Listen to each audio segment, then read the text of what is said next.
Corona பரவலை தடுக்க தளர்வுகளின்றி முழு ஊரடங்கு கடைபிடிக்கப்பட்டதால் சென்னை மற்றும் சுற்றுவட்டார பகுதி முற்றிலுமாக முடங்கியது. சென்னை பெருநகர காவல் எல்லைக்குட்பட்ட பகுதிகளில் கொரோனா தொற்று தீவிரமடைந்து வருவதையொட்டி கடந்த 19ஆம் தேதி முதல் 30ஆம் தேதி வரை முழு ஊரடங்கு நடைமுறையில் உள்ளது.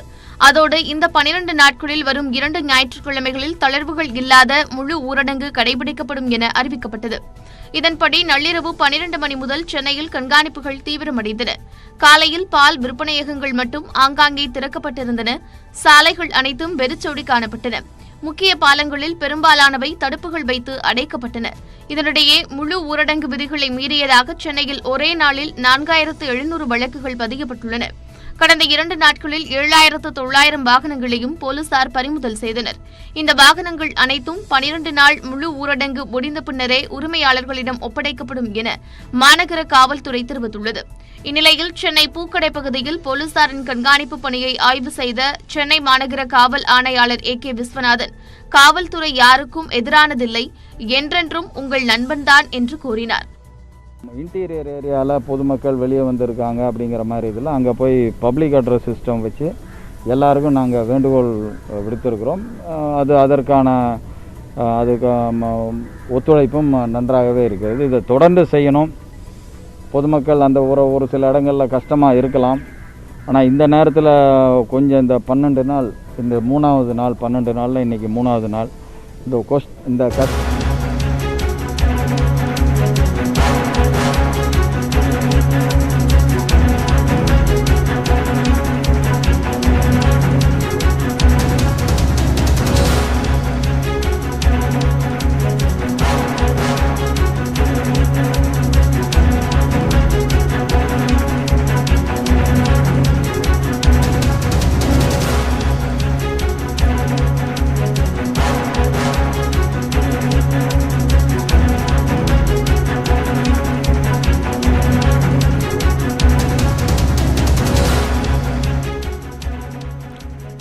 தமிழகத்தில் ஒரே நாளில் 2532 பேருக்கு கொரோனா தொற்று உறுதியாகியிருக்கிறது. தமிழகத்தில் கொரோனா பாதிப்பு 60,000 நெருங்கி வரக்கூடிய சூழ்நிலையில் இன்று ஒரே நாளில் தமிழகத்தில் 2532 பேருக்கு கொரோனா தொற்று உறுதியாகியிருக்கிறது. 53 பேர் உயிரிழந்திருக்கின்றனர். முதன்முறையாக உயிரிழப்பு எண்ணிக்கை 50ஐ தாண்டி இருக்கிறது. கூடுதல் விவரங்களோடு இணைகிறார் செய்தியாளர் சாரதா. விவரம். கார்த்திகா, இன்று ஒரே நாளில் 53 பேரினுடைய மரணங்கள் அறிவிக்கப்பட்டிருக்கின்றன. இதில் 3 பேருக்கு கொரோனாவால் மட்டும் அவர்கள் உயிரிழந்திருக்கிறார்கள். வேறு ஏதும் நோய்கள் இல்லை என்று தமிழக சுகாதாரத்துறை தெரிவித்திருக்கிறது. இந்த 53 பேரில் 16 பேர் தனியார் மருத்துவமனையில் இருந்திருக்கிறார்கள் என்ற தகவலும் குறிப்பிடப்பட்டிருக்கிறது. தமிழகத்தில் எனவே இதுவரை உயிரிழந்தவர்களுடைய எண்ணிக்கை என்பது 757 உயர்ந்திருக்கிறது. இதில் சென்னையில் மட்டும் 601 பேர் உயிரிழந்திருக்கிறார்கள். இதற்கு அடுத்தபடியாக அதிக மரணங்களை கொண்ட மாவட்டம் என்று பார்த்தால் செங்கல்பட்டு 49 பேர் உயிரிழந்திருக்கிறார்கள். அதற்கடுத்து சென்னைக்கு அருகில் இருக்கக்கூடிய திருவள்ளூரில் 37 பேர் உயிரிழந்திருக்கிறார்கள். அடுத்தது காஞ்சிபுரம் மற்றும் விழுப்புரம் மாவட்டத்தில் 10 பேர் அந்த மாவட்டத்தில் உயிரிழந்திருக்கிறார்கள் என்ற தகவலை பார்க்க முடிகிறது. தமிழகத்தில் இன்று பாதிக்கப்பட்டவர்களையும் சேர்த்து 59,000க்கும் மேற்பட்டவர்கள் இன்று பாதிக்கப்பட்டிருக்கிறார்கள். மார்ச் 7ஆம் தேதி நமக்கு முதல் தொற்று கண்டறியப்பட்டது.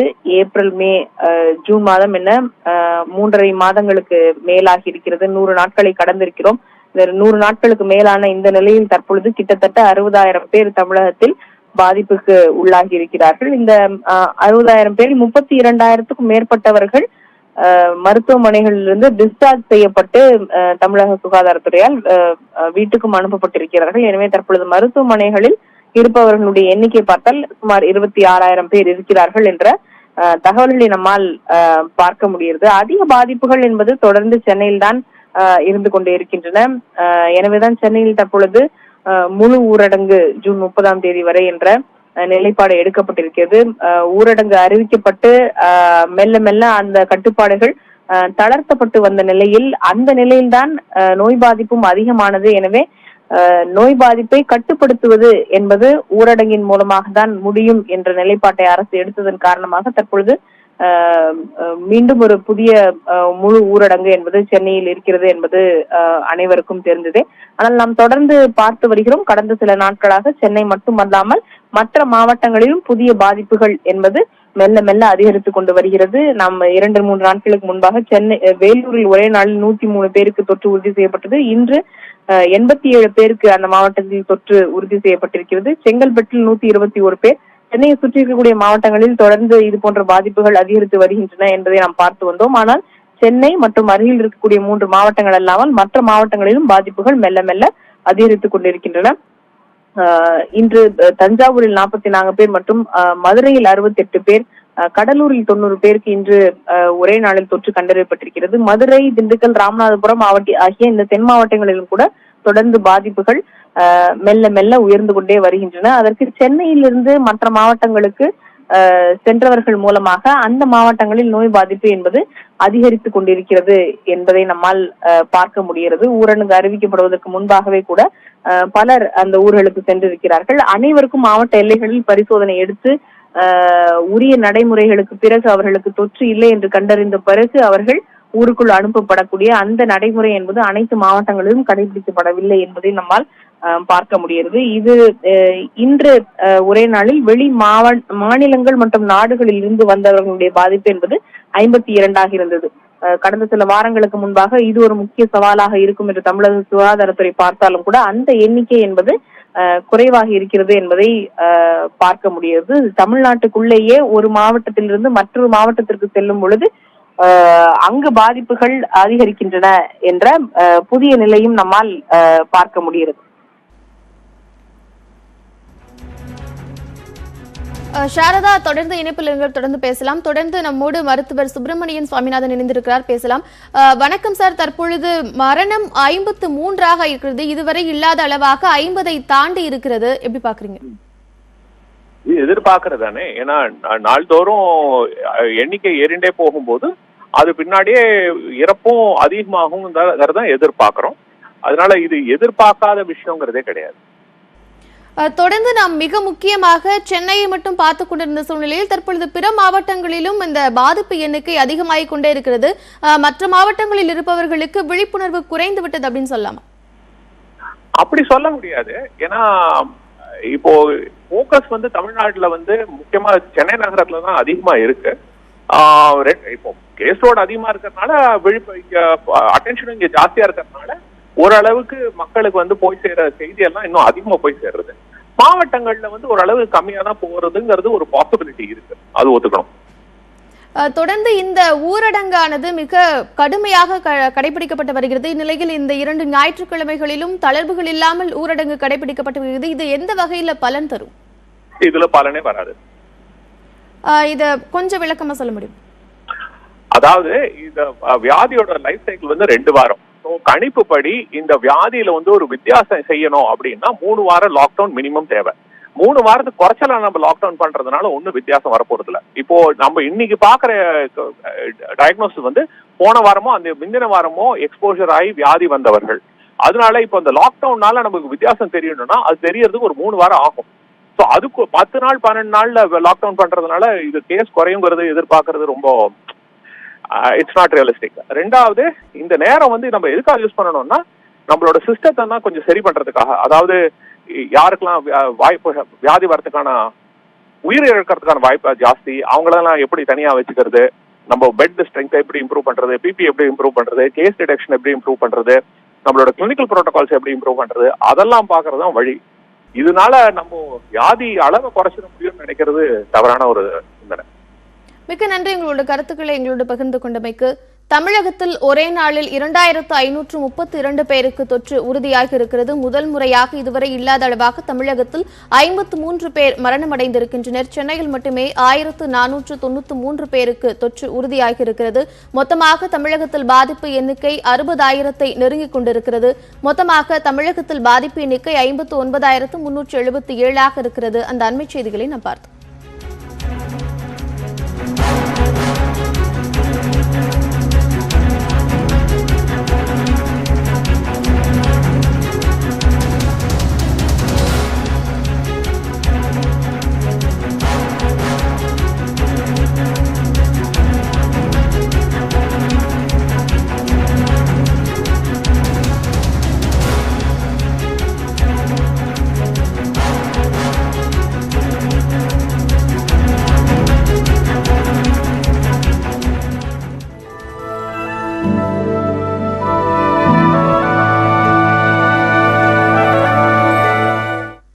இந்த நூற்றாண்டின் மிக நீண்ட கங்கன சூரிய கிரகணம் இன்று விண்ணில் தோன்றியது. வட இந்தியாவில் முழு கிரகணம் தென்பட்ட நிலையில் தமிழகத்தில் பகுதியளவு கிரகணம் தென்பட்டது.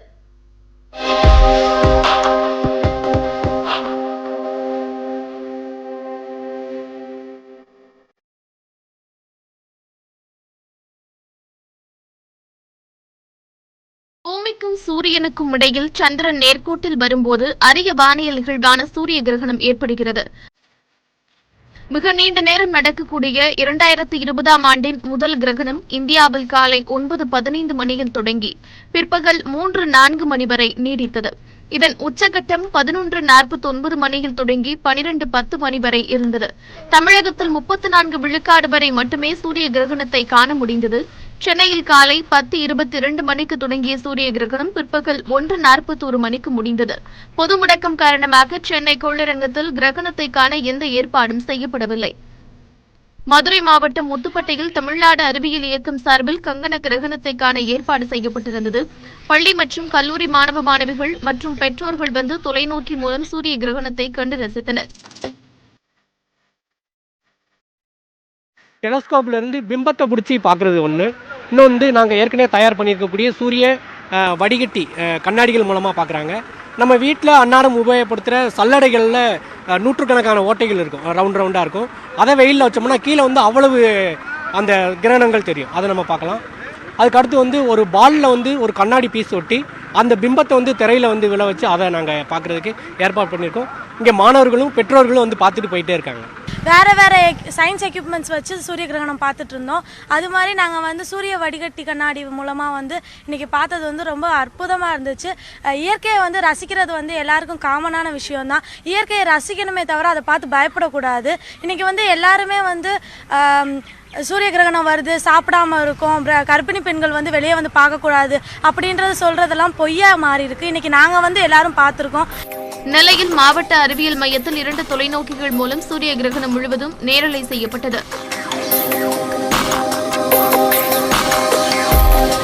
இதேபோல திருச்சி, கோவை, சேலம், கன்னியாகுமரி உள்ளிட்ட பல நகரங்களிலும் கங்கன கிரகணத்தை மக்கள் பார்த்து ரசித்தனர். சூரிய கிரகணம் தமிழகத்தை விட வடமாநிலங்களில் முழுமையாக பார்க்க முடிந்தது. ராஜஸ்தான் மாநிலம் சூரத்கர் மற்றும் அனுப்கர் ஆகிய இடங்களில் நெருப்பு வளையமாக காட்சியளித்தது. இதேபோல ஹரியானாவில் உள்ள சிர்சா, குருஷேத்ரா மற்றும் உத்தரகாண்டில் உள்ள டேராடூன், சம்பா, சமோலி, ஜோஷிமத் ஆகிய இடங்களிலும் நெருப்பு வளையமாக காட்சியளித்தது. டெல்லி, குஜராத், மகாராஷ்டிரா, ஜம்மு காஷ்மீரில் சூரியனை நிலவு முழுவதும் மறைத்ததால் நெருப்பு வளையம் போல் காட்சியளித்ததை மக்கள் கண்டு ரசித்தனர்.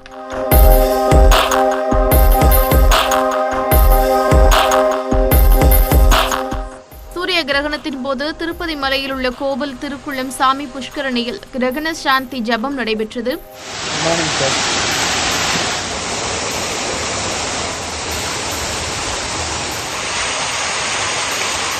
காரைக்குடி, தர்மபுரி ஆகிய இடங்களில் உலக்கை செங்குத்தாக நிற்பதாக பொதுமக்கள் நம்பினர்.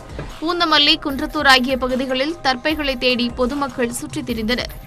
சில மாநிலங்களில் வந்து யாருக்காவது வந்து உடல் ஊனமுற்றோரை வந்து கழுத்துக்கு கீழே மண்ணில் புதைச்சி வச்சுட்டோம் அப்படின்னா அந்த கிரகணம் டைமில் அவங்க மண்ணுக்குள்ளே இருந்தாங்கன்னா அவங்களுக்கு சரியாக போயிடும் அப்படின்னு ஒரு தப்பான அபிப்பிராயம் இருக்குது. அப்படி ஒன்றும் இல்லை. அதே மாதிரி சில நம்ம உலக்கை வந்து நிப்பாட்டுறது அப்படிங்கிற மாதிரி சொல்கிறாங்க. அது சரியாக சென்ட்ரல் கிராவிட்டி சரியாக இருந்தால், புவியீர்ப்பு மையத்தில் சரியாக அது இருக்கிறதா இருந்தால் கண்டிப்பாக உலக்கை வந்து எல்லா டைம்லையும் நிற்கும். அந்த டைமில் தான் நிற்கணும்னு அவசியம் இல்லை. 2020ஆம் ஆண்டின் முதல் சூரிய கிரகணம் இந்தியா மட்டுமின்றி தெற்கு பாகிஸ்தான், ஐக்கிய அரபு அமீரகம், சவுதி அரேபியா, தெற்கு சூடான், எத்தியோப்பியா, ஏமன், ஓமன், மத்திய ஆப்பிரிக்கா, காங்கோ, ஆஸ்திரேலியா போன்ற நாடுகளிலும் காண முடிந்தது.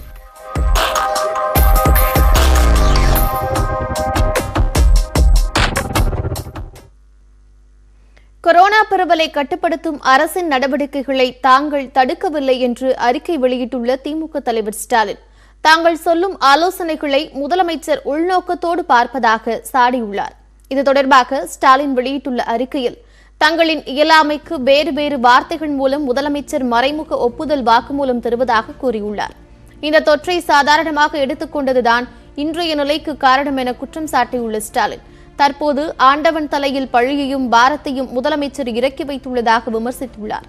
அரசு நடவடிக்கைக்கு ஒத்துழைப்பு தருவதோடு எதனையும் தடுக்கவில்லை என்றும் குறிப்பிட்டுள்ள ஸ்டாலின், மக்கள் நலன் கருதி சொல்லப்படும் ஆலோசனைகளை கூட முதலமைச்சர் அரசியல் உள்நோக்கத்தோடு பார்ப்பதாக கூறியிருக்கிறார். வாட்ஸ்அப் மூலமாகவும் சமூக ஊடகங்கள் மூலமாகவும் மக்கள் மற்றும் மக்கள் பிரதிநிதிகள் சொல்லும் ஆலோசனைகளை கேட்டு நடந்தாலே போதும் என்றும் ஸ்டாலின் அறிக்கையில் குறிப்பிட்டுள்ளார். கொரோனா மறைந்தது என்ற செய்திதான் முதலமைச்சருக்கு நல்ல பெயர் வாங்கித் தருமே தவிர கொரோனாவை மறைப்பதோ எண்ணிக்கைகளை குறைத்து காட்டுவதோ இல்லை என்றும் ஸ்டாலின் கூறியுள்ளார். தொடர்ந்து விரைவுச் செய்திகளை பார்க்கலாம். கள்ளக்குறிச்சி மாவட்டம் ரிஷிவந்தியம் தொகுதி திமுக எம்எல்ஏ வசந்தம் கார்த்திகேயனுக்கு கொரோனா தொற்று உறுதி செய்யப்பட்டு மருத்துவமனையில் அனுமதிக்கப்பட்டுள்ளார். கடந்த 13ஆம் தேதி இவரின் மனைவி மற்றும் மகளுக்கு தொற்று உறுதி செய்யப்பட்டு பெரம்பலூர் தனியார் மருத்துவமனையில் அனுமதிக்கப்பட்டு சிகிச்சை பெற்று வருகின்றனர். இந்நிலையில் வசந்தம் கார்த்திகேயனிடம் மேற்கொண்ட பரிசோதனையில் கொரோனா தொற்று உறுதியாகியுள்ளது. இதனையடுத்து கோவையில் உள்ள தனியார் மருத்துவமனையில் தனிமைப்படுத்தப்பட்டு சிகிச்சை அளிக்கப்பட்டு வருகிறது. ஜே அன்பழகனுக்கு அடுத்து கொரோனாவில் பாதிக்கப்பட்ட 2வது திமுக எம்எல்ஏ வசந்தம் கார்த்திகேயன் ஆவார். தனது மக்களின் மகிழ்ச்சிக்காகவே வாழ்ந்து கொண்டிருப்பவர்கள் தந்தையர் என துணை முதலமைச்சர் ஓ பன்னீர்செல்வம் புகழாரம் தெரிவித்துள்ளார். உலகம் முழுவதும் தந்தையர் தினம் கொண்டாடப்படும் நிலையில் தனது ட்விட்டர் பக்கத்தில் பதிவிட்டுள்ள ஓபிஎஸ், தந்தை மகற்கு ஆற்றும் உதவி அவையத்து முந்தி இருப்ப செயல் என்னும் வள்ளுவர் வாய்மொழி நின்று தனது உடல் பொருள் ஆவி அனைத்தும் நல்கி தான் பெற்ற மக்களின் நலன் பேண உழைக்கும் தந்தைமார்கள் அனைவருக்கும் வாழ்த்து தெரிவிப்பதாக கூறியுள்ளார். உண்ணாமல் உறங்காமல் ஓய்வறியா உழைப்பு மூலம் தனது மக்களது வாழ்வின் இன்பத்திற்காகவே வாழ்ந்து கொண்டிருக்கும் போற்றுதலுக்குரியவர்கள் தந்தையர் எனவும் குறிப்பிட்டுள்ளார். பாதுகாப்புத்துறை அமைச்சர் ராஜ்நாத் சிங் 3 நாள் பயணமாக நாளை ரஷ்யா செல்ல உள்ளார். 2ஆம் உலகப் போரில் ஹிட்லரின் ஜெர்மனிக்கு எதிராக சோவியத் ரஷ்யா வெற்றி பெற்று 75ஆம் ஆண்டு தினத்தை குறிக்கும் வகையில் ரஷ்ய தலைநகர் மாஸ்கோவில் பிரம்மாண்ட அணிவகுப்பு நிகழ்ச்சி நடைபெற்றது. இந்த நிகழ்ச்சியில் பங்கேற்பதற்காக பாதுகாப்புத்துறை அமைச்சர் ராஜ்நாத் சிங் திங்கட்கிழமை ரஷ்யா செல்கிறார். இந்த ராணுவ அணிவகுப்பில் பங்கேற்பதற்காக இந்திய முப்படைகளைச் சேர்ந்த 75 வீரர்கள் ஏற்கனவே மாஸ்கோ சென்றடைந்தனர். ராஜ்நாத் சிங்கின் பயணத்தால் இந்தியா ரஷ்யா இடையிலான நீண்டகால உறவு மேலும் பலப்படுத்தப்படும் என்று பாதுகாப்பு அமைச்சகம் தெரிவித்துள்ளது. திருவண்ணாமலை மாவட்டத்தில் ஒரே நாளில் 77 பேருக்கு புதிதாக கொரோனா தொற்று உறுதி செய்யப்பட்டுள்ளது. தமிழகத்தில் சென்னையை அடுத்த பிற மாவட்டங்களிலும் தொற்று வேகமாக பரவி வருகிறது. இந்நிலையில் திருவண்ணாமலையில் 10 வயதுக்குட்பட்ட 2 குழந்தைகள் 20 பெண்கள் உட்பட 77 பேருக்கு புதிதாக தொற்று உறுதியானதால் மொத்த பாதிப்பு எண்ணிக்கை 1086ஆக அதிகரித்துள்ளது. செங்கல்பட்டு மாவட்டத்தில் ஒரே நாளில் 113 பேருக்கு கொரோனா தொற்று ஏற்பட்டுள்ளதால் மொத்த பாதிப்பு எண்ணிக்கை 4000ஐ நெருங்கியுள்ளது. சென்னைக்கு அடுத்தபடியாக செங்கல்பட்டில்தான் தொற்று அதிகமாக உள்ளது. குறிப்பாக பீர்க்கங்கரணை பகுதியில் தொடர்ந்து அதிகரித்து வருகிறது.